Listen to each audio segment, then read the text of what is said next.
नमस्कार दोस्तों, मेरा नाम है परविंदर सिंह और मैं आज आप लोगों को पढ़ाने जा रहा हूँ ग्राम। तो हिंदुस्तानी संगीत में ग्राम का एक टॉपिक आता है जो कि बहुत सारे स्टूडेंट्स के दिमाग में कन्फ्यूजन ही बन के रह जाता है। कई बच्चों को पता ही नहीं होता ग्राम क्या होता है क्या नहीं होता। तो मैंने कई बुक्स में से इसके बारे में पढ़ा है, तो मैं आपको एक शॉर्ट से शॉर्ट तरीका जो है सबका वो मैं आपको बताऊंगा कि ग्राम क्या होता है, उसे किस तरीके से आप लोग याद कर सकते हो। कोई ज़्यादा बड़ी महाभारत और नहीं है ये, तो ये आप बहुत इजी तरीके से समझ सकते हो। मैं आपको अभी ये समझाने जा रहा हूँ। वीडियो स्टार्ट करने से पहले मैं आप सभी को बता दूं कि आप मेरा यूट्यूब चैनल है, इसे सब्सक्राइब कर दीजिए और लाइक कर दीजिए। और मैं संगीत से रिलेटेड बहुत सारे अपडेट अपनी इंस्टाग्राम अकाउंट पे भी डालता रहता हूँ, तो आप इंस्टाग्राम पे भी मुझे फॉलो कर दीजिए। होगा।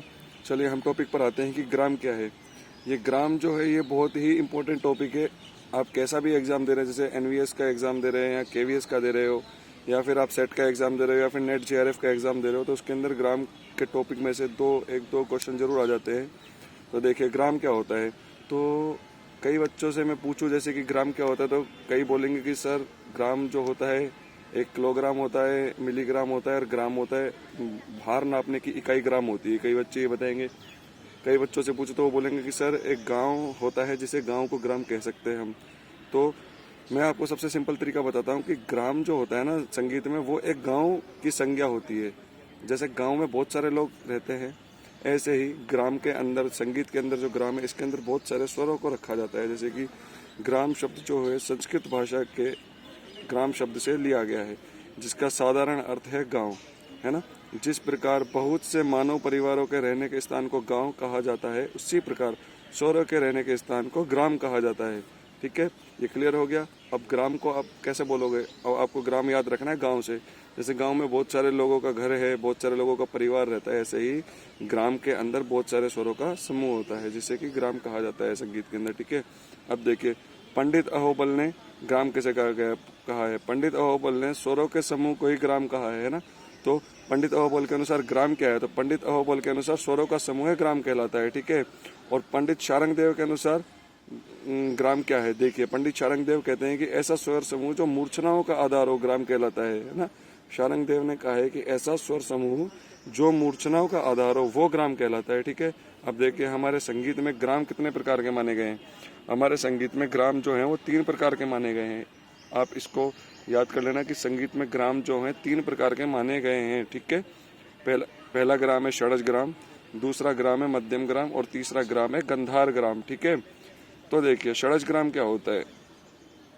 षडज ग्राम जो होता है उसमें लिखा हुआ है, इसकी सिंपल सी परिभाषा है, चतुश्चैव षडज मध्यम पंचमा, है ना। यानी कि 4 जो है वो क्या है, षडज मध्यम और पंचम। ठीक है, द्वे द्वे निषाद यानी कि 2 निषाद और गंधारो, द्वे द्वे निषाद गंधारो यानी कि 2 जो है वो निषाद और गंधार होते हैं।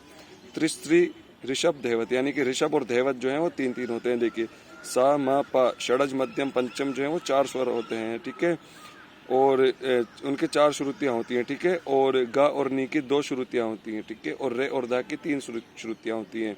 ओके, चतुश्चैव षडज मध्यम पंचम यानी कि जो सा म और पा है उनकी 4 श्रुतियां होती हैं किसमें, षडज ग्राम में। और निषाद और गंधार की 2 और रे और धा ऋषभ और धेवत की जो है वो 3 श्रुतियां होती हैं। देखिए मैं आपको इस स्केल पे समझा रहा हूँ, आप समझ जाएंगे। देखो सा रे गा मा पा धा नी। ठीक है, सा की कितनी श्रुतियां हैं, 4। ऊपर बताया गया सा की 4 है ना।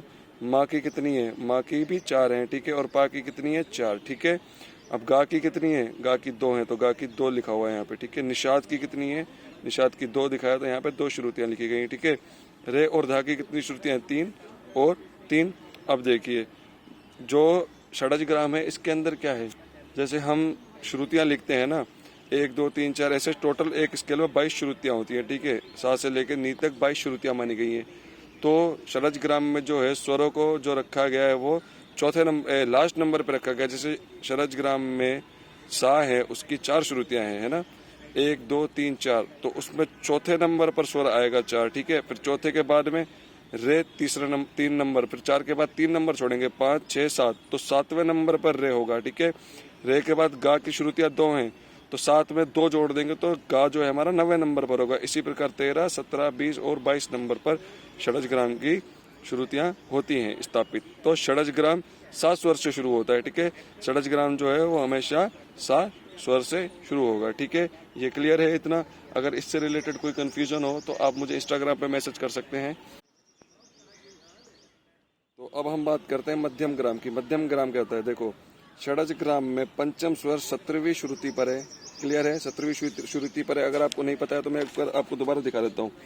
षडज ग्राम है ये, इसके अंदर जो पा है पंचम वो 17वीं श्रुति पर है, ठीक है। और इसकी कितनी श्रुतियां हैं? 4, ठीक है। लेकिन मध्यम ग्राम में क्या होगा? मध्यम ग्राम में षडज जो है वो मध्यम ग्राम में पंचम जो है वो है 16वीं श्रुति पर। षडज ग्राम में पंचम स्वर 17वीं श्रुति पर है और मध्यम ग्राम में पंचम स्वर जो है वो 16वीं श्रुति पर है। षडज तथा मध्यम ग्राम के मध्य एक ही श्रुति का अंतर है, ठीक है। षडज ग्राम में जो है वो पंचम जो है वो 17वीं श्रुति पर है और मध्यम ग्राम में पंचम जो है वो है 16वीं श्रुति पर। तो इन दोनों के बीच में एक श्रुति का अंतर है, जिसे प्रमाण श्रुति कहा जाता है। प्रमाण श्रुति कहा जाता है। इसे सारणा विधि से समझाया था। किसने समझाया था? सारणा विधि से। सारणा विधि से इस श्रुति को भरत मुनि ने समझाया था कि, और इसे प्रमाण श्रुति कहा गया। अगर एग्जाम में क्वेश्चन आ जाए कि प्रमाण श्रुति क्या है ना, जैसे आप बीए का एग्जाम दे रहे हो या 12th में भी आप म्यूजिक सब्जेक्ट और ऐसा क्वेश्चन आ जाए कि 1 नंबर का या 2 नंबर का कि प्रमाण श्रुति क्या है, तो आप सीधा सा आंसर लिख देना कि षडज ग्राम में पंचम जो है वो 17वीं श्रुति पर है और मध्यम ग्राम में पंचम जो है 16वीं श्रुति पर है। इन दोनों जो ग्राम के अंदर एक स्वर का अंतर है, उस एक स्वर को ही प्रमाण श्रुति कहा गया है, जिसे कि भरत मुनि ने सारणा विधि के द्वारा समझाया था, ठीक है। अब देखो, आप सीधी सा समझ लीजिए, ये इसका स्केल देखिए। ये जो ग्राम है वो मध्यम ग्राम मा स्वर से प्रारंभ होता है। देखो, मा पा धा नी सा रे गा, ठीक है। इसके अंदर इस प्रकार से स्वरों को रखा गया है। मा 13 नंबर पर है, पा 16वें पर है। देखो, उसमें पा 17वें नंबर पे था, इसमें 16वें नंबर पे। बस इतना फर्क है, बाकी सारे स्वर एज इट इज अपने अपने स्थान पर हैं इसमें, ठीक है। अब देखिए, तीसरे नंबर पर आता है गंधार ग्राम। पहला था षडज ग्राम, वो हमने बता दिया आपको क्या था, और मध्यम ग्राम क्या था वो भी आप समझ चुके हो। दोनों में बस इतना सा फर्क है कि षडज ग्राम सा से शुरू होता है और मध्यम ग्राम मा से। पहला अंतर ये। दूसरा अंतर ये है कि षडज ग्राम में पा जो है वो 17वीं श्रुति पर है और मध्यम ग्राम में जो पा है वो 16वीं श्रुति पर है, ठीक है। इन दोनों के अंदर सिर्फ एक श्रुति का अंतर है, ठीक है। अब देखिए गंधार ग्राम क्या होता है। इस ग्राम का प्रयोग गांधर्व लोग करते थे। प्राचीन जमाने में इस ग्राम का प्रयोग जो है गांधर्व लोग करते थे, इसलिए इसे गंधार ग्राम कहा जाता है, ठीक है। स्वर्ग लोक में इनके जाने से गंधर्व ग्राम भी इनके साथ साथ चला गया था, ठीक है। जब स्वर्ग लोक में गंधर्व गए थे तो वो इस गंधार ग्राम को अपने साथ ले गए थे। उसके बाद में ये प्रचलन में कम आने लगा। गंधार ग्राम नी स्वर से आरंभ होता है। गंधार ग्राम नी स्वर से आरंभ होता है। षडज ग्राम सा से, मध्यम ग्राम मा से। तो गंधार ग्राम जो है वो गा से शुरू होना चाहिए था, लेकिन गंधार ग्राम जो है वो नी स्वर से प्रारंभ होता है।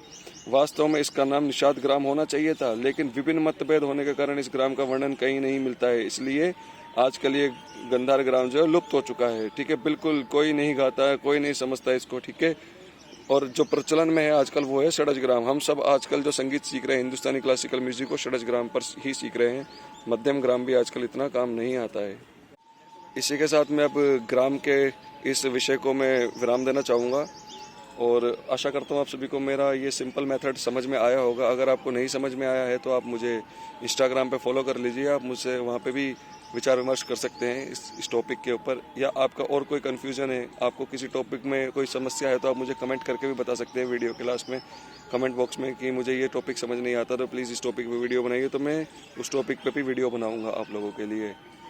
और आपको मेरी वीडियो अच्छी लगी हो तो आप चैनल को प्लीज़ सब्सक्राइब कर दीजिएगा और आप अपने मित्रों के साथ, दोस्तों के साथ इसे शेयर कर सकते हैं।